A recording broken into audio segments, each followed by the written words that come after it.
ઉપનયન GPSC માં સ્વાગત છે મિત્રો। પ્રાચીન કાળના ઇતિહાસની અંદર આજે આપણે પહોંચી ગયા છીએ અનુગુપ્ત કાળ સુધી। અત્યાર સુધી આપણે શું ભણ્યા એની ઉપર એકવાર નજર મારીએ આપણે આજે। તો સૌથી પહેલા આપણે ચાલુ કર્યું હતું પાષાણ કાળથી, જેની અંદર આપણે ત્રણ ભાગમાં વિભાજિત કર્યું હતું પાષાણ કાળને, નિમ્ન પાષાણ કાળ, મધ્ય પાષાણ કાળ અને ઉચ્ચ પાષાણ કાળ। ઠીક, એના પછી ત્યાંથી આપણે આવ્યા હતા હડપ્પાની સભ્યતા ઉપર, હડપ્પા સંસ્કૃતિ અથવા તો હડપ્પા સભ્યતા, જેનો આપણે સમય માન્યો હતો ઈસવીસન પૂર્વ 2600 થી લઈને 1900 સુધી। એના પછી આપણે જોયું હતું વૈદિક કાળ। વૈદિક કાળને આપણે બે ભાગ પાડ્યા હતા, ઋગ્વેદ કાળ અને ઉત્તર વૈદિક કાળ। આનો સમય હતો 1500 ઈસવીસન પૂર્વ થી 600 ઈસવીસન પૂર્વ। એના પછી આપણે આવ્યા હતા 16 મહાજનપદ ઉપર। આ એ જ સમય છે કે જ્યારે આપણે ભગવાન બુદ્ધ વિશે ચર્ચા કરેલી, ભગવાન મહાવીર વિશે ચર્ચા કરેલી, તો આને આપણે બૌદ્ધ કાળ, જૈન કાળ અને 16 મહાજનપદ કાળ તરીકે પણ ઓળખીએ છીએ। અને આ એ જ સમય છે કે જ્યારે ભારતનું પ્રથમ મગધ સામ્રાજ્ય બન્યું, અને આનો જે સમય હતો એ હતો ઈસવીસન 600 પૂર્વ થી લઈને 400 ઈસવીસન પૂર્વ સુધી। પડી સમજ? અને આગળ જતા આપણે મગધ સામ્રાજ્યની અંદર જોયું મૌર્ય વંશ। કયો વંશ જોયો? મૌર્ય વંશ, જેનો સમય આપણે જોયો ઈસવીસન 400 પૂર્વ થી ઈસવીસન પૂર્વ 200। મૌર્ય વંશ પછી આપણે જોયું અનુમૌર્ય કાળ। શું જોયું? અનુમૌર્ય કાળ। આનો જે સમય હતો એ હતો ઈસવીસન પૂર્વ 200 થી લઈને આપણે ઈસવીસનમાં આવી ગયા હતા 300 સુધી। આ એ જ સમય છે કે જ્યારે વિદેશી આક્રમણ થાય છે પ્લસ દેશી રાજ્યો હતા, જેની અંદર આપણે જોયું તો યુનાની લોકો આવે છે, ઇન્ડો ગ્રીક, એના પછી શક આવે છે, પાર્થિયન આવે છે, એના પછી આપણે જોયું તો કુષાણ ને બધા શાસકો। સમજ પડી? એના પછી આપણે જોયું હતું ગુપ્તકાળ। શું જોયું હતું? ગુપ્તકાળ, જેનો સમય છે ઈસવીસન 300 થી લઈને 550 સુધી। પડી સમજ? એના પછી આજની તારીખમાં આજે આપણે જોશું અનુગુપ્ત કાળ। શું જોશું? અનુગુપ્ત કાળ। એનો જે સમય છે 550 થી લઈને 750 ઈસવીસન સુધી। અને 750 ઈસવીસન પછી જે સમય આવે છે એને આપણે કહીએ છીએ પૂર્વ મધ્યકાલીન ભારત, જેનો સમય છે 750 થી લઈને 1200 ઈસવીસન સુધી। પડી સમજ? તો આ જે અનુગુપ્ત કાળ પીરિયડ છે એની અંદર આપણે શું જોશું તો ઉત્તર ભારતની અંદર હર્ષવર્ધનનું શાસન આવશે, દક્ષિણની અંદર જોશું તો પલ્લવોનું શાસન હશે, દખ્ખન જે મહારાષ્ટ્ર ને કર્ણાટક વાળો એરિયા છે ત્યાં જોશું આપણે ચાલુક્યનું શાસન। પડી સમજ? તો આ સિક્વન્સમાં આપણે ભણતા એવી છે। ઠીક, જો તમે આગળના વિડીયો ન જોયા હોય તો આપણી પ્લેલિસ્ટની અંદર જશો તો આ બધા વિડીયો લાઈનમાં તમને મળી જશે। પડી સમજ? હા ને? આ અનુમૌર્ય કાળની અંદર વચમાં એક આપણે ટોપિક ભણ્યા સંગમ કાળ। સમજ પડી? આજે અનુમૌર્ય કાળની ઉપર આપણે જે 16 મહાજનપદ ભણ્યા એની અંદર આપણે બૌદ્ધ અને જૈન ધર્મ વિશે પણ ભણ્યા છે। સમજ પડી? તો આના બધા ડિટેલમાં વિડીયો તમને મળી જશે આપણી પ્લેલિસ્ટની અંદર। તો આજની તારીખમાં જે આપણે ભણવાના છીએ અનુગુપ્ત કાળ, અને એની અંદર આપણે ચર્ચા કરશું હર્ષવર્ધન વિશે। કોના વિશે ચર્ચા કરશું? હર્ષવર્ધન વિશે। પડી સમજ અહીંયા સુધી? તો કઈ રીતના આપણે અત્યાર સુધી ભણી આવ્યા છીએ। ઠીક, તો હવે આગળને આપણે વધશું। અનુગુપ્ત કાળની અંદર ભારતનો આપણે મેપ જોયો કે ભારતની અંદર કઈ રીતના રાજનીતિક વ્યવસ્થા હતી। ઠીક, તો આપણે આનો જે સમય જોયો તો અનુગુપ્ત કાળનો જે 550 ઈસવીસન થી લઈને 750 ઈસવીસન સુધી આપણે જોઈએ। ઠીક, તો ઉત્તર ભારતની અંદર જે હરિયાણા અને પંજાબનું ક્ષેત્ર છે તો ત્યાં પુષ્યભૂતિ વંશનું શાસન હતું। કયો વંશ હતો? પુષ્યભૂતિ વંશ। એની બાજુનું જે યુપી વાળું ક્ષેત્ર છે, આજનું જે કનોજ કાનપુર પાસેનું ક્ષેત્ર છે, તો ત્યાં મોખરી વંશનું શાસન હતું। કોનું હતું? મોખરી વંશનું શાસન। એના પછી આજનું જે આપણું પાટલીપુત્ર બિહાર વાળું ક્ષેત્ર છે એ સમયની અંદર ઉત્તર ગુપ્ત કાલીન લોકો કહેવાય છે। તે જેનો ગુપ્ત સાથે સંબંધ હતો કે નહોતો એ ઇતિહાસકારોની ખબર નથી, પણ એ લોકો પોતાની નામમાં ગુપ્ત નામ યુઝ કરતા, એના લીધે આપણે એને શું કહીએ? લેટ ગુપ્ત ઇંગ્લિશમાં, અને ગુજરાતીમાં કહીએ ઉત્તર ગુપ્ત લોકો। પડી સમજ? એના પછી આપણે પ્રાગ જ્યોતિષ,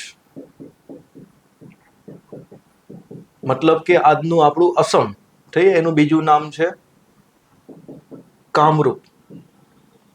તો ત્યાં વર્મન શાસકોનું વંશ હતો. કયો વંશ હતો? વર્મન શાસકો રૂલ કરતા હતા. ઠીક છે. અને એનો જે ફેમસ રાજા છે ભાસ્કર વર્મન કરી છે, જેની આપણે ચર્ચા કરશું. ઠીક. આ જે બંગાળનો એરિયો છે, તો ત્યાં ગોડ વંશનું શાસન હતું. ઠીક. અને એનો રાજા હતો શશાંક. શું નામ હતું? શશાંક. ઠીક. ગુજરાતની અંદર ચર્ચા કરીએ તો ગુજરાતની અંદર મૈત્રેક વંશનું શાસન હતું. ઠીક. ગુજરાતની ઉત્તરના ક્ષેત્રોમાં થોડુંક જોઈશું તો અહીંયા ગુજ્જર વંશનું શાસન હતું. અને આ ગુજ્જર વંશ આપણા ભરૂચ પાસે ક્ષેત્રમાં પણ જોવા મળે છે, જેને આપણે કહીએ છીએ દક્ષિણ ગુજરાતના ગુજ્જર. ઠીક. દાદ દ્વિતીય કરીને એક શાસક છે, ઠીક, એની આપણે આગળ ચર્ચા કરશું. એના પછી મહારાષ્ટ્ર છે, નર્મદાથી લઈને મહારાષ્ટ્ર, એના પછી કર્ણાટક, ત્યાં જોશો તો ચાલુક્ય વંશનું શાસન હશે. કોનું હશે? ચાલુક્ય વંશનું. હવે એક વસ્તુ યાદ રાખજો કે અહીંયા આપણે 3 પ્રકારના ચાલુક્ય જોશું. તો આ જે શરૂઆતના ચાલુક્ય છે એને આપણે બાદામી ચાલુક્ય કહે છે, એના કેપિટલના લીધે. બાદામી અથવા તો વાતાપી ચાલુક્ય. તે એની ચર્ચા આપણે આગળના લેક્ચરમાં કરશું ચાલુક્ય વિશે. તો અહીંયા ચાલુક્યનું શાસન હતું. એની પછી દક્ષિણમાં તમિલનાડુના આંધ્ર ક્ષેત્રમાં આવી, ખાસ કરીને તમિલનાડુમાં, તો ત્યાં પલ્લવનું શાસન હતું. કોનું શાસન હતું? પલ્લવ. અને એની જે કેપિટલ હતી એ કાંચીપુરમ હતી. ઠીક. અને દક્ષિણના અંદર ચેર, પાંડ્ય અને ચોલ જે સામંત તરીકે કામ કરતા હતા. તે શાસકો નહોતા, પણ નાના નાના એરિયામાં સામંતો તરીકે કામ કરતા હતા એ બધા પલ્લવોની અંદર. ને આગળ જતા આ જ સામંતો શું કરશે કે પલ્લવોને હટાવીને ખુદ પાવરમાં આવશે, તો ચોલ શાસન પાવરમાં આવશે, જેની ચર્ચા આપણે આગળ કરશું. તો આ રીતના કંઈક ભારતની સ્થિતિ હતી. નાના નાના ઘણા બધા રાજ્યો હતા, જેમ કે અહીંયા કદમ કરીને શાસન હતું, અહીંયા વેંગીનું શાસન હતું, કલિંગની અંદર શાસન હતું. ઠીક. તો એ બધાને આપણે જાણવાની જરૂર નથી. પડી સમજ? તો ક્યાંક ને ક્યાંક આ રીતનું શાસન આપણે જોવા મળે છે ઉત્તર ગુપ્ત કાળની અંદર, મતલબ કે અનુગુપ્ત કાળની અંદર. પડી સમજ?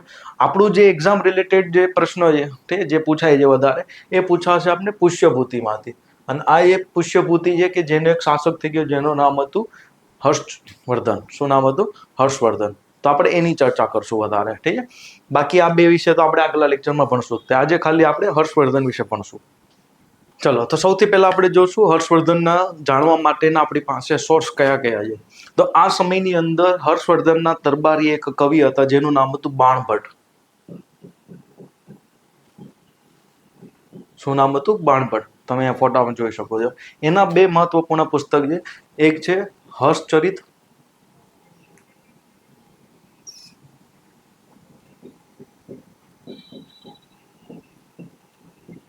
આ જે હર્ષચરિત છે એ ભારતનું પ્રથમ સંસ્કૃત ભાષામાં કોઈ બાયોગ્રાફી લખાણી હતી.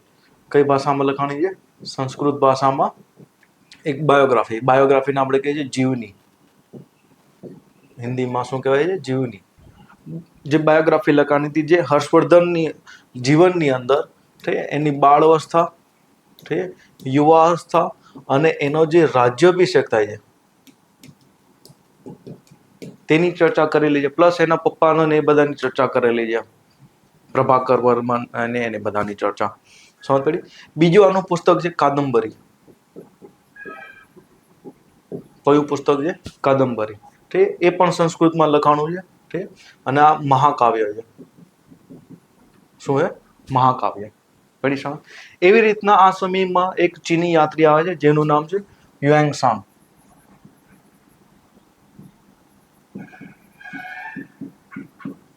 આ જે ચીની યાત્રી આવે છે, જે ભારતની અંદર 13 વર્ષ સુધી રોકાશે અને હર્ષવર્ધનના દરબારની અંદર 8 વર્ષ સુધી ભાઈ રહી છે. યુએનસાંગ એક પુસ્તક લખેલી છે, જે ચાઇનામાં જઈને પુસ્તક લખેલી, જેનું નામ છે દા તાંગ સી યુ કી. પુસ્તકનું નામ શું છે? દા તાંગ સી યુ કી. એની અંદર એને ભરપૂર માત્રામાં હર્ષવર્ધન વિશે લખેલું છે. પડી સમજ? પ્લસ એક ઓર જૈન પુસ્તક છે આપણી પાસે, સોરી બૌદ્ધ પુસ્તક છે, જેનું નામ છે આર્ષ મંજુશ્રી મૂલકલ્પ. શું નામ છે? આર્ષ મંજુશ્રી મૂલકલ્પ. ઘણી જગ્યાએ લખ્યું હશે આર્ય મંજુશ્રી મૂલકલ્પ. પડી સમજ? તો આ એક બૌદ્ધ ગ્રંથ છે જેની અંદર હર્ષવર્ધનના સૈન્ય અભિયાનની માહિતી મળે છે. શું મળે છે? સૈન્ય અભિયાનની માહિતી મળે છે આપને.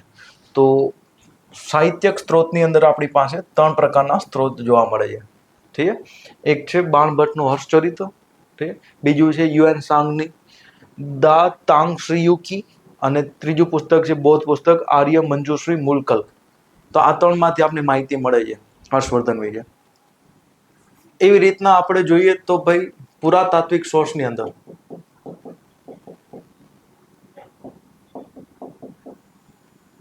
હર્ષવર્ધનના સિક્કાઓ જે આપણે નાલંદા અને એની આસપાસથી મળે છે, જે કન્નોજ વાળું ક્ષેત્ર છે ત્યાંથી મળે છે. ઘણી બધી જગ્યાએથી એના તામ્રપત્ર મળે છે. શું મળે છે? તામ્રપત્ર. જેમ કે સોનીપત, ભીતોરા. આ જે ફોટો છે ભીતોરા તામ્રપત્રનો છે. મધુબન તામ્રપત્ર. તો ઘણી બધી જગ્યાએથી આપણે શું મળે છે? તામ્રપત્ર. પડી સમજ?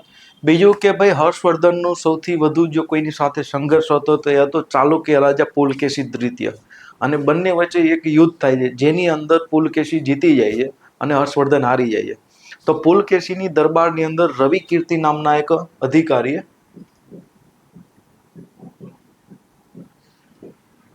એહોલ જગ્યા ઉપર એક અભિલેખ બનાવેલો છે. આ એક જૈન મંદિર છે, એહોલ નામની જગ્યા છે કર્ણાટકની અંદર. અને એની અંદર આ જે મંદિર છે એમાં તમે અહીંયા એક જોઈ શકો છો.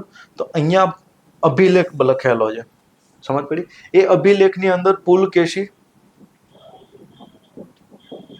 તૃતીયનો અભિલેખ છે જેમાં એને હર્ષવર્ધનને સકલ ઉત્તરાપથ પતિ તરીકે બતાવ્યો છે અને પોતાને સકલ દક્ષિણાપથ પતિ તરીકે બતાવેલો છે પુલકેશી દ્વિતીય. તો આ અભિલેખ જે આપણે કહીએ છીએ એહોલ અભિલેખ, ત્યાંથી પણ આપણે હર્ષવર્ધનની માહિતી મળે છે. સમજ પડી? તો આ બધા હતા એના પુરાતાત્વિક સોર્સ. પડી સમજ? હવે આપણે જોશું એની રાજનીતિક ઇતિહાસ ઉપર. રાજનીતિક ઇતિહાસને જાણવા માટે આપણી પાસે બેઝ જે સોર્સ છે એ છે હર્ષચરિત. તો હર્ષચરિતની અંદર એવું કહેવામાં આવેલું છે કે પંજાબ નામનું જે ક્ષેત્ર છે, પંજાબ આજનું, તો ત્યાં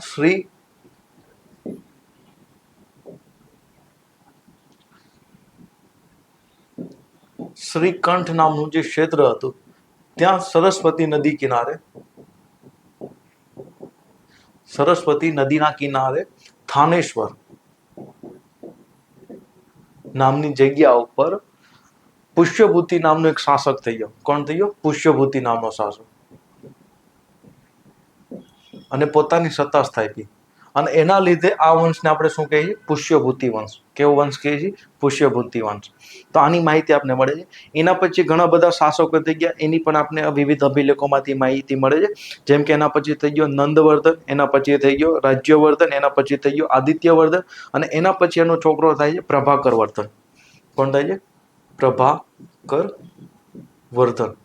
અને આ જે પ્રભાકર વર્ધન છે જેના લગ્ન થાય છે યશોમતી સાથે. કોની સાથે થાય છે?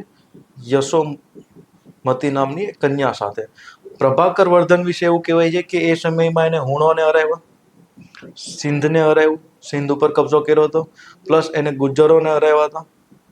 તો ઘણા બધા ઉત્તર ભારતના જે ક્ષેત્ર ઉપર એને કબજો કર્યો હતો. અને જે યશોમતી સાથે એને 3 પુત્ર થયા હતા. ઠીક, સોરી 2 પુત્ર થયા હતા અને 1 પુત્રી થઈ હતી. એકનું નામ હતું રાજ્યવર્ધન, એકનું નામ હતું હર્ષવર્ધન, અને એક જેની પુત્રી હતી એનું નામ હતું રાજ્યશ્રી. શું નામ હતું? રાજ્યશ્રી. પડી સમજ? હવે એ સમયમાં શું થાય છે કે ભાઈ માલવાની અંદર દેવગુપ્ત નામનો એક શાસક હતો. ઠીક છે? અને એનું સંધિ થાય છે ગોંડ શાસક શશાંક સાથે. હું અહીંયા તમને એક મેપ સમજાવું. અહીંયા બેઠા છે પુષ્યભૂતિ. સમજ પડી? અને એ સમયમાં કન્નોજ એટલે કે ભાઈ આજનું યુપી, વેસ્ટર્ન યુપી વાળું ક્ષેત્ર છે, ત્યાં બેઠા હતા મોખરી વંશ. માલવાની અંદર એક શાસક બેઠો હતો જેને માલવરાજ કહેવામાં આવેલો છે. ઠીક? હર્ષચરિત્રની અંદર શું નામ લખેલું છે? માલવરાજ. ઠીક? પણ અમુક સ્ત્રોતોની અંદર એનું નામ લખેલું છે દેવગુપ્ત. શું નામ લખ્યું છે? દેવગુપ્ત. હર્ષચરિત્રમાં એના માટે કયો શબ્દ યુઝ કરેલો છે? માલવરાજ. તો આ બંને વચ્ચે ધીરે ધીરે દોસ્તી વધતી હતી. એનું કારણ હતું કે માલવરાજ અને અહીંયા જે ગોંડ વંશ હતો, ગોંડ, એનો શાસક હતો શશાંક.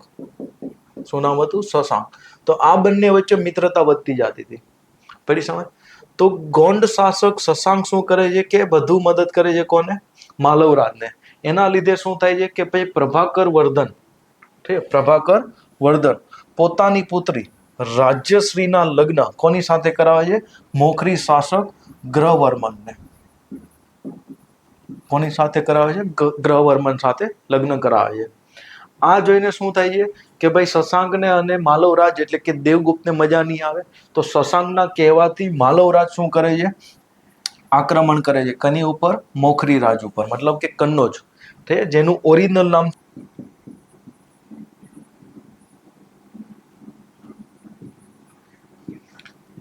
શું નામ છે?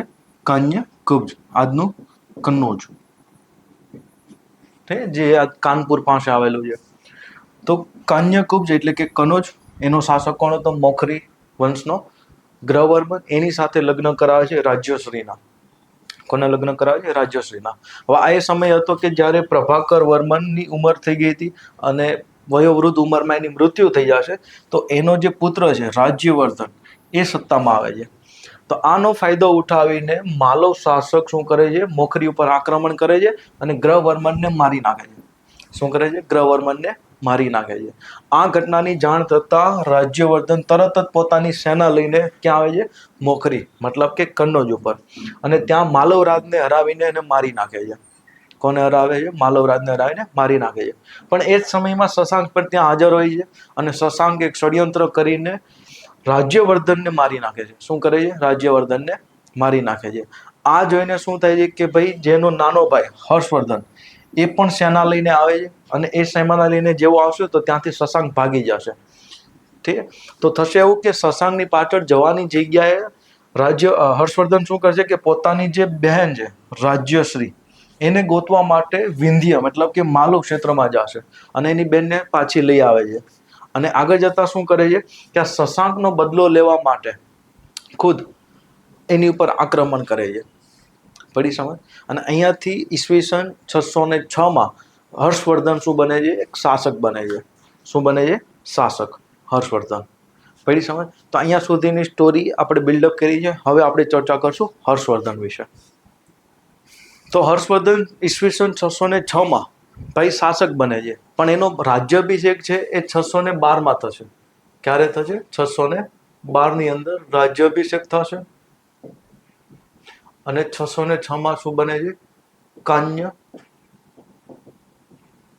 કુબ્જનો રાજા, મતલબ કે કન્નોજનો શાસક બને છે. એટલે કે ભાઈ મોખરી વાળું ક્ષેત્ર અને જે પુષ્યભૂતિનું ક્ષેત્ર તે બંને પોતાની પાસે આવી જાય છે. આ રીતના ક્ષેત્ર. પડી સમજ? હવે ભાઈ શું કરે છે કે કૌટિલ્યના અર્થશાસ્ત્રની અંદર મંડળ વ્યવસ્થાની ચર્ચા કરેલી છે. મંડળ વ્યવસ્થા મતલબ છે કે ભાઈ શત્રુનો શત્રુ આપણો શું હોય છે? મિત્ર. શત્રુનો શત્રુ શું છે? આપણા માટે મિત્ર. તો આ પોલિસીને અપનાવીને હર્ષવર્ધન શું કરે છે કે અહીંયા જે ગોંડ શાસક છે શશાંક, એનો જે શત્રુ હતો એ હતો કામરૂપનો વર્ધમન, ભાસ્કર વર્મન.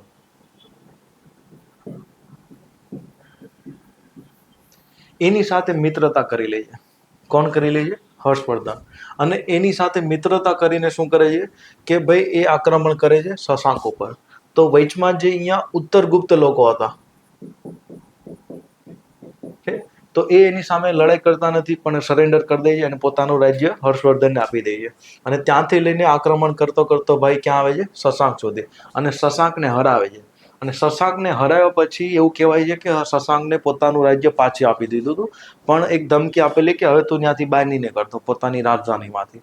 અને આગળ જતા ઈસવીસન 620 શશાંકનું મૃત્યુ થઈ જશે. તો આગળ જતા હર્ષવર્ધન તે જે શશાંકનું ગોંડ રાજ્ય છે એની ઉપર એ કબજો કરી લેશે. પડી સમજ? આ બાજુ હર્ષવર્ધન શું કરે છે કે આગળ જતા સિંધ ઉપર આક્રમણ કરીને સિંધે કબજે કરી લેશે. આ બધા આક્રમણો યાદ નથી રાખવાના, કારણ કે બહુ બધા આક્રમણો છે. તો સિંધ ઉપર કબજો કરી લીધો. એના પછી ભાઈએ કલિંગ ઉપર આક્રમણ કરીને કલિંગે જીતી લીધું. પડી સમજ? આની વચ્ચે શું થાય છે કે ગુજરાત ઉપર આક્રમણ કરે છે. કેની ઉપર આક્રમણ કરે છે? ગુજરાત ઉપર. અને એ સમયમાં ગુજરાતનો જે શાસક હતો મૈત્રેક વંશનો, જેનું નામ હતું ધારસેન થર્ડ. શું નામ હતું? ધારસેન થર્ડ. એને હરાવે છે. પડી સમજ? અને આગળ જતા ધારસેનનો જે છોકરો હતો ધ્રુવસેન બાલા દ્વિતીય, એ ગભરાઈ જાય છે અને એ ભાગીને એ સમયમાં ભરૂચની અંદર જે ગુજ્જર શાસકો હતા, કોણ હતા? ગુજ્જર શાસક, એનું નામ હતું દદ સેકન્ડ, એની મદદે આવે છે. પડી સમજ? હવે આ લોકો પણ શું કરે છે? બાલાદિત્ય, ધ્રુવસેન બાલાદિત્ય અને દત્ત, કે ભાઈ હર્ષવર્ધનની સામે જો કોઈ ઊભું રહી શકતું હોય તો એ હતું ચાલુક્ય શાસક પુલકેશી દ્વિતીય. અહીંયા કોણ બેઠું છે? પુલકેશી દ્વિતીય, જે કયો વંશનો હતો? ચાલુક્ય. તો શું થાય છે કે ભાઈ આ બંને વચ્ચે શું થાય છે? સંબંધો બને છે. મતલબ કે ધ્રુવસેન બાલાદિત્ય અને દત્ત દ્વિતીય પુલકેશી સાથે સંબંધો બનાવે છે. તો ઓબ્વિયસલી આ લોકોએ કઈ પોલિસી અપનાવી? મંડળ વ્યવસ્થા. પડી સમજ? તો થશે એવું કે ભાઈ પુલકેશીને હરાવવા માટે આ લોકોને તો સાઈડ કરવા જરૂરી હતા. પડી સમજ?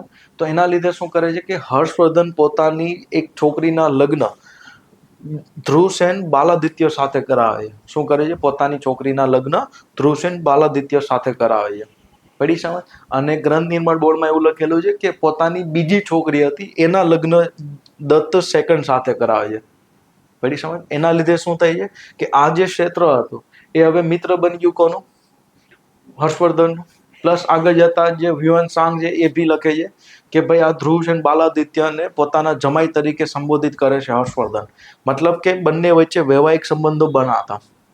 પડી સમજ? તો વૈવાહિક સંબંધો બન્યા. આગળ જતા શું કર્યું કે ભાઈ નર્મદા નદીના કિનારે હર્ષવર્ધન અને પુલકેશીની સેના સામે સામે થાય છે અને બંને વચ્ચે એક યુદ્ધ થાય છે 630 ઈસવીસન આજુબાજુ. પડી સમજ? એની અંદર હર્ષવર્ધન હારી જાય છે. શું થાય છે? હર્ષવર્ધન હારી જાય છે. પડી સમજ? તો હર્ષવર્ધન અને પુલકેશી દ્વિતીય સાથે યુદ્ધ થયું નર્મદા નદીના કિનારે, અને એની અંદર હર્ષવર્ધન શું થાય છે? હારી જાય છે. અને આગળ જતા અહેવાલ અભિલેખમાં પુલકેશી દ્વિતીય લખાવે છે કે ભાઈ મેં હર્ષવર્ધનને હરાવ્યો હતો. પડી સમજ? અને બેના નામ લખે છે કે પેલો ઉત્તરાપદ પતિ છે અને હું સકલ દક્ષિણાપદ પતિ છું. પડી સમજ? આગળ જતા શું થાય છે કે હર્ષવર્ધન કાશ્મીરમાં જાય છે અને એવું કહેવાય છે કે કાશ્મીરમાં જે બૌદ્ધ સ્તૂપ હતો ત્યાં ભગવાન બુદ્ધનો એક દાંત હતો. એ દાંત લઈ આવીને કન્નૌજની અંદર એની માટે અલગથી પાછો સ્તૂપ બનાવે છે અને એની પૂજા કરે છે. હવે આની ઉપર ઘણા હિસ્ટોરિયનો માનતા નથી, કારણ કે આ વસ્તુ હ્યુએન સાંગે લખેલી છે. સમજ પડી? તો આમાં એક ડાઉટફુલ વસ્તુ છે. પડી સમજ? તો કુલ મળીને કહી શકીએ છીએ કે ઉત્તર ભારતની અંદર હર્ષવર્ધને પોતાનું સામ્રાજ્ય અને સારો એવો વિસ્તાર કર્યો હતો, પણ દક્ષિણ ભારતમાં પ્રવેશવા માટેની સામે જે એક સમસ્યા હતી એ કોણ હતી? પુલકેશી દ્વિતીયની, ચાલુક્ય શાસકની. પડી સમજ? તો આના લીધે આપણે શું કહીએ કે ભાઈ પ્રાચીન ભારતના ઇતિહાસનો જે અંતિમ હિન્દુ શાસક હતો એ કોણ હતો? હર્ષવર્ધન. કોણ હતો? હર્ષવર્ધન. પડી સમજ? હવે હર્ષવર્ધનના સમયમાં શું થાય છે? ધ્યાનથી સમજજો કે પોતે ચીનની અંદર, મતલબ કે ચીનનો જે શાસક હતો ત્યાં પોતાના રાજદૂતને મોકલે છે, અને બદલામાં ચીની જે શાસકો છે એ પણ પોતાના રાજદૂતોને ક્યાં મોકલે છે? ભારતની અંદર. અને આ જે ચીની યાત્રી ચાઇનાથી ભારતમાં આવે છે એનું નામ હતું વાંગ યુઆન સ્તે. શું નામ હતું? વાંગ યુઆન સ્તે. સમજ પડી? આ જે ચીની રાજદૂત હતો એ ભારત આવે છે. તો પહેલી વાર એકવાર ભારત આવ્યો હતો, એ પછી પાછો ચાઇના જાય છે. ચાઇનાના શાસક એના વિશે પૂછે કે ભાઈ હર્ષવર્ધન વિશે થોડુંક કે. તો આ બધી વસ્તુ એને કહે છે કે હર્ષવર્ધન આવું છે ને આવું આવું કર્યું છે ને આવડું સામ્રાજ્ય છે ને એ બધું. તો આને તરત પાછો બીજી વાર મોકલવામાં આવે છે. અને જ્યારે આને બીજી વાર મોકલવામાં આવે છે ત્યારે ઈસવીસન 647માં હર્ષવર્ધનનું મૃત્યુ થઈ ગયું હશે.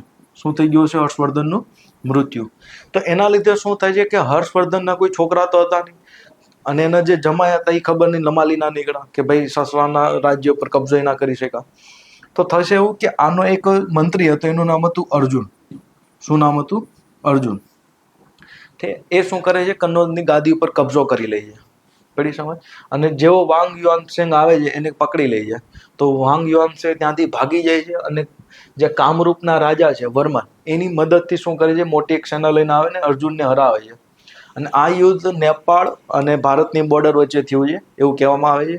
અને અર્જુન હારી જાય છે અને અર્જુનને પકડીને વાંગ યુઆનસેંગ એને ચાઇના લઈ જાય છે. પછી ચાઇના જઈને એનું શું કરે છે, સૂપ બનાવે છે કે ખબર નથી આપને, પણ આપને આવી માહિતી મળે છે.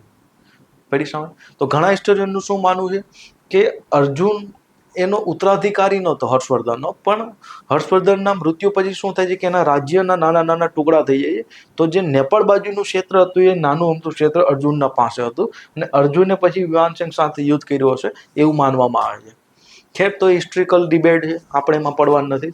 બસ એટલું છે કે ભાઈ ઈસવીસન 647 હર્ષવર્ધનનું મૃત્યુ થઈ જાય છે અને એનું રાજ્ય શું થાય છે, વિખાઈ જાય છે. પડી સમજ? હવે આગળના જે 50 વર્ષની જે હિસ્ટ્રી છે ને, આપણને એની માહિતી મળતી નથી. તે આગળના જે 50 વર્ષ છે એની આપણે પાસે માહિતી મળતી નથી. પડી સમજ? પણ ઈસવીસન 700 પછી ઉત્તર ભારતની અંદર એક શાસક આવે છે જેનું નામ છે યશોવર્મન. ઇતિહાસકારોનું માનવું છે કે યશોવર્મન લગભગ મોખરી વંશનો જ હશે. કોણ હતો? મોખરી વંશનો. અને એનું જે શાસન હતું એ 36 વર્ષ સુધી ચાલે છે. અને આ એ જ સમય છે કે જ્યારે કાશ્મીરની અંદર એક મહાન શાસક થઈ ગયો, કારકોટ વંશનો એક મહાન શાસક થઈ ગયો, જેને તમારા લેફિસ્ટ હિસ્ટોરિયને ઇતિહાસમાંથી ગાયબ કરી નાખ્યો છે. એનું નામ છે લલિતાદિત્ય. શું નામ છે? લલિતાદિત્ય, અથવા તેને મુક્તાપિંડ કહેવામાં આવે છે. સમજ પડી? અને ઘણા બધા એને સૂર્ય મંદિર ને બધું બનાવેલું છે કાશ્મીરમાં, જે આજની તારીખમાં છે આપણી પાસે. તો એવું કહેવાય છે કે લલિતાદિત્યનું એવડું મોટું એ સમયમાં પાવર હતો કે આજનું અફઘાનિસ્તાનનું ક્ષેત્ર, મધ્ય એશિયાનું ક્ષેત્ર, ઘણો ખરો ચાઇનાનો ભાગ, પાકિસ્તાનનો ભાગ, આ બધું એની અંદર આવતું લલિતાદિત્યની અંદર. તો સ્વાભાવિક વસ્તુ છે કે અહીંયા લલિતાદિત્ય બેઠો છે અને અહીંયા કોણ બેઠું છે? યશોવર્મન. તો બંને વચ્ચે શું થાય છે? યુદ્ધ. તો 730 થી લઈને 35ની વચ્ચે ઘણીવાર બંને વચ્ચે યુદ્ધ થાય છે.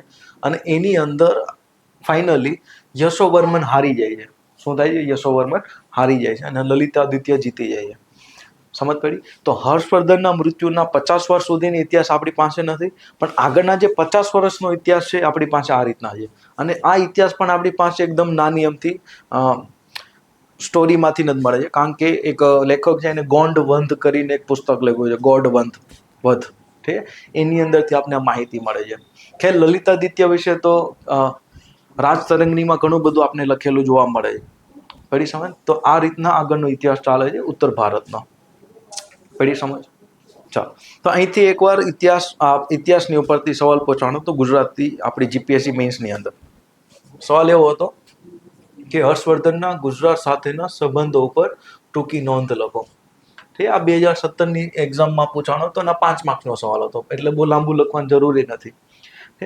તો શું લખશું આમાં? ભાઈ, ગુજરાત સાથે શું સંબંધો હતા? તો ડાયરેક્ટ લખી નાખશો કે આપણા જમાઈ હતા. ખેર, આવું લખશો નહીં તમે. ઠીક?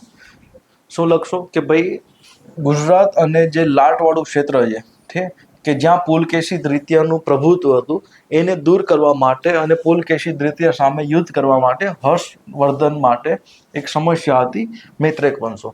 અને આ મૈત્રેક વંશો સાથે સંબંધો બનાવીને શું કરે છે? સંબંધ બનાવવામાં તો પોતાની છોકરીના લગ્ન કરાવી દે છે બાલાદિત્ય સાથે, અને આગળ જતા પુલકેશી સામે લડવા જાય છે. પડી સમજ? તો પુલકેશીના સંઘર્ષ માટે શું કરે છે કે ભાઈ બાલાદિત્ય મતલબ કે મૈત્રેય શાસકોને પોતાના તરફ કરી લે છે. પડી સમજ? તો આ રીતના તમે થોડુંક સ્ટોરીમાં લખી નાખશો તો તમને આમાં સારા માર્ક્સ મળી શકે. તો આ રીતના સવાલ ફરીથી ક્યારેક સીસી મેન્સની અંદર કે જીપીએસસીમાં પૂછાઈ જાય. ઠીક? તો આ રીતના લખવાનું રહેશે. પડી સમજ? એટલે બહુ સિમ્પલ સવાલ હતો. ચાલો, હવે આપણે હર્ષવર્ધનના પ્રશાસન વિશે જોશું. તો હર્ષવર્ધનનું પ્રશાસનનું ક્યાંક ને ક્યાંક આપણે ગુપ્ત કાળમાંથી જ બેઠું ઉઠાવેલું જોવા મળે છે.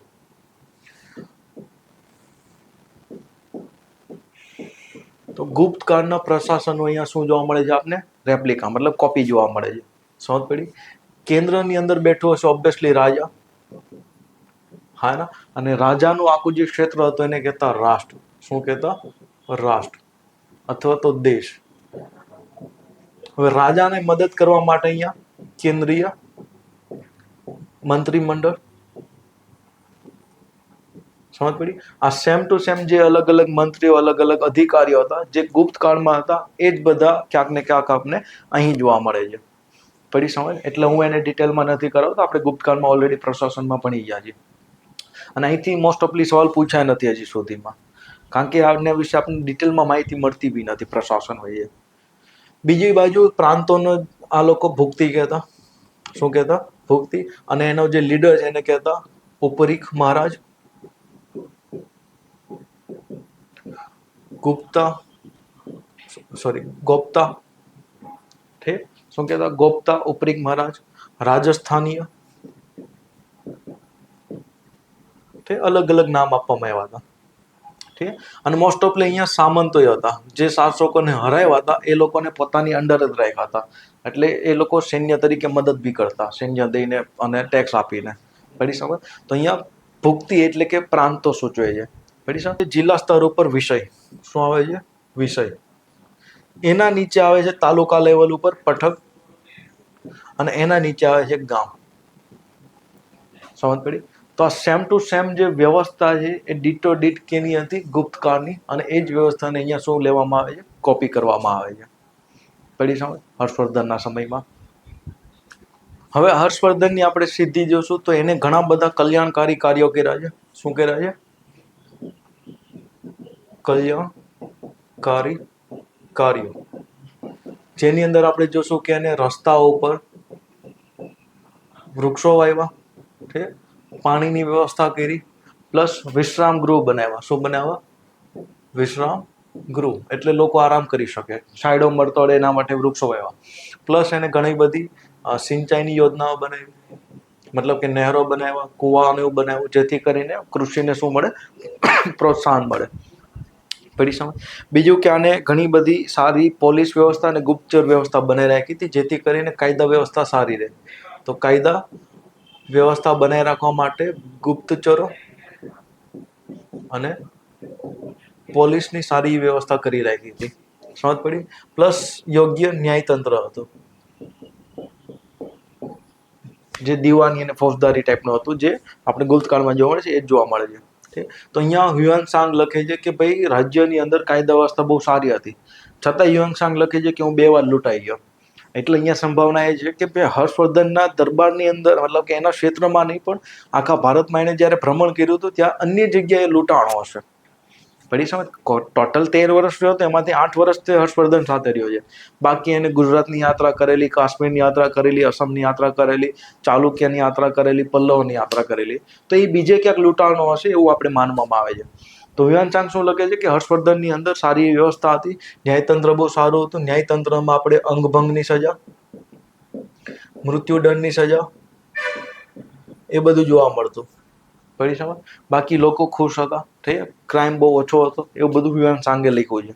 તો કલ્યાણકારી કાર્ય સારા હતા ભાઈના. પડી સમજ? હર્ષવર્ધન સમયમાં સાહિત્યની આપણે ચર્ચા કરી તો હર્ષવર્ધન ખુદ એક સાહિત્યકાર હતો. તો હર્ષવર્ધને 2 નાટકો લખ્યા છે. શું લખ્યા છે? નાટકો.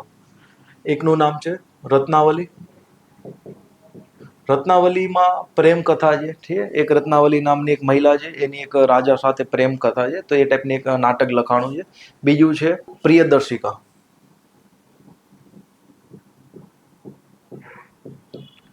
આની અંદર એ પ્રેમ કથાનું નાટક છે. અહીંયા બી પ્રેમ જોવા મળે છે, શૃંગાર રસ ને બધું જોવા મળે છે. બીજું એને એક જાતક કથા લખી છે. શું લખી છે? જાતક કથા. એનું નામ છે નાગનંદ. શું નામ છે? નાગાનંદ યા નાગનંદ. ઇંગ્લિશમાં નાગા થઈ જશે. નાગનંદની અંદર એવું છે કે આનું જે એક મેઇન કેરેક્ટર જે છે એનું નામ હતું જીમુત વાહન. શું નામ હતું? જીમુત વાહન. એ પોતાના ત્યાગ અને બલિદાન, એટલે કે પોતાનો જીવ આપીને નાગ રાજાની રક્ષા કરે છે, નાગદેવને બચાવે છે. તો એની ઉપર આખી એક જાતક કથા લખાણી છે. ઓબ્વિયસલી આ બૌદ્ધ ધર્મ સાથે જોડાયેલી છે. પડી સમજ? બીજું કે હર્ષવર્ધનની સાથે સાથે અહીંયા બાણભટ્ટ હતા. એને 2 પુસ્તકો લખી છે. એક લખી છે હર્ષચરિત, બીજું લખ્યું છે કાદંબરી. આ સમયમાં મયુર ભટ્ટ નામના એક લેખક કવિ થઈ ગયા. મયુર ભટ્ટ, એને સૂર્ય શતક લખ્યો છે. શું લખ્યું છે? સૂર્ય શતક. શતકનો મતલબ થાય કે 100 જેટલા શ્લોક હોય એને શું કહેવાય? શતક.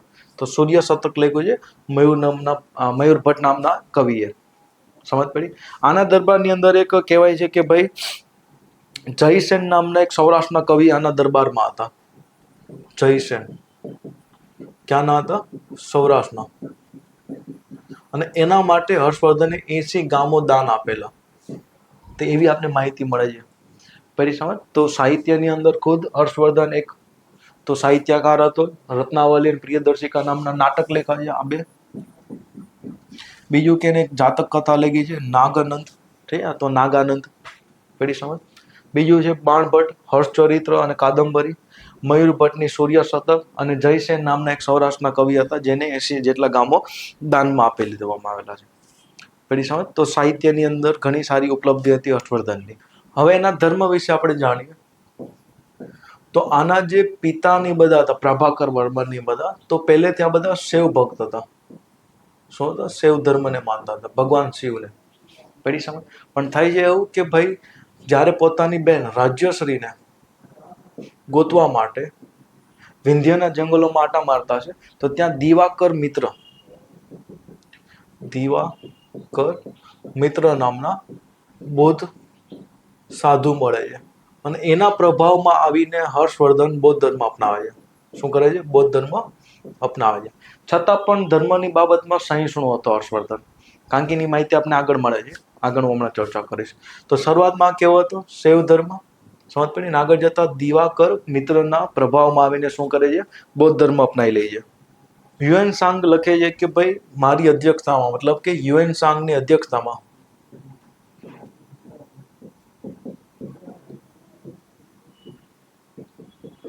કન્નોજમાં 5મી બૌદ્ધ સભાનું આયોજન થયું હતું. અને એવું કહેવાય છે કે અહીંયા 100 ફૂટ ઊંચો એક સ્તંભ બનાવ્યો હતો. ત્યાં હર્ષવર્ધન જેટલી હાઈટની એક સોનાની ભગવાન બુદ્ધની મૂર્તિ મૂકેલી હતી. તો ઘણી બધી અહીંયા માહિતી મળે છે બાબતે. તો હ્યુએન સાંગના અધ્યક્ષતામાં શું થાય છે? કન્નોજની અંદર 5મી બૌદ્ધ સભાનું આયોજન થાય છે. અને અહીંયા એવું હતું કે એક ડિબેટ હતી મહાયાન સંપ્રદાયને લગતી. અને આ ડિબેટમાં એવું કહેવામાં આવેલું કે જે ડિબેટ હાલ છે એનું સર કાપી નાખવામાં આવશે. એના લીધે શું થાય છે કે કોઈ લોકો ડિબેટમાં ભાગ નથી લેતા.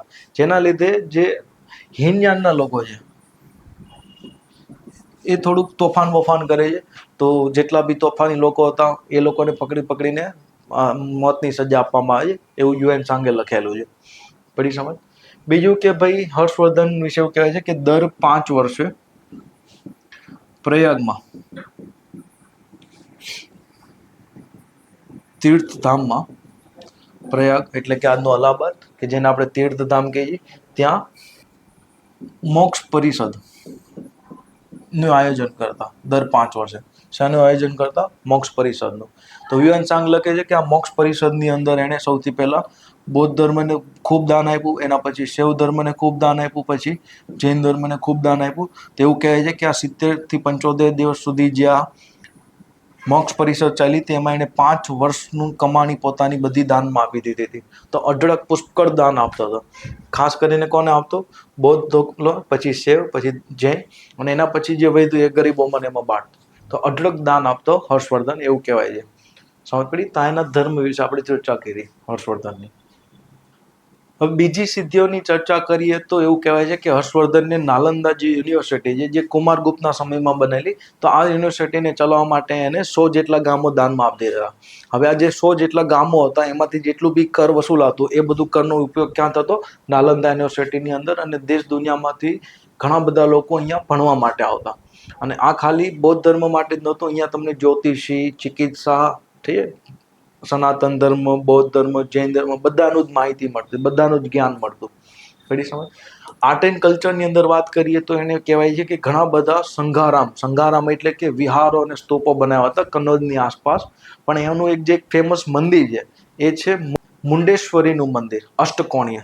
આ જે મંદિર છે એ બિહારની અંદર આવેલું છે, અષ્ટકોણીય છે, મતલબ 8 ખૂણાવાળું છે મુંડેશ્વરી મંદિર. પેલી સમજ આ તમને બિહારમાં જોવા મળશે.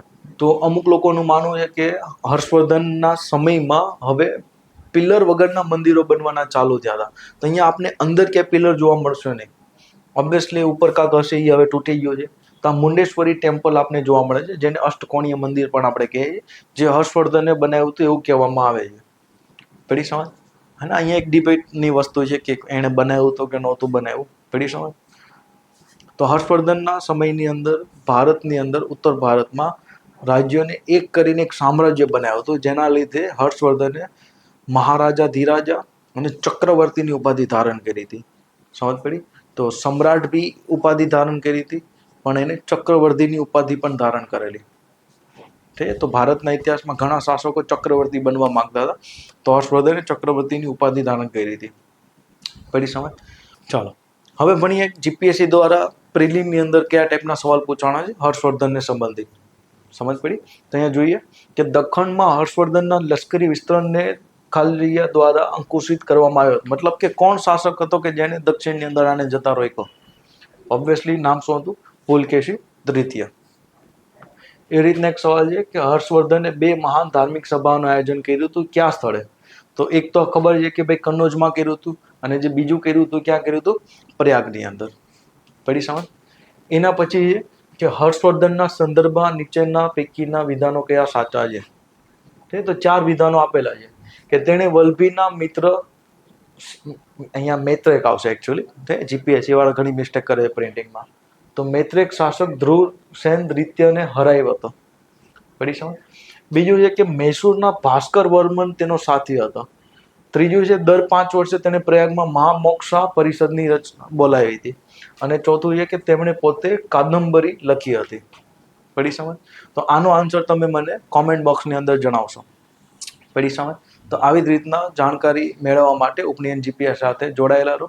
નેક્સ્ટ લેક્ચરની અંદર આપણે પલ્લવ શાસકો અને ચાલુક્ય શાસકો વિશે ચર્ચા કરશું. આપણે નેક્સ્ટ લેક્ચરમાં. જય હિન્દ.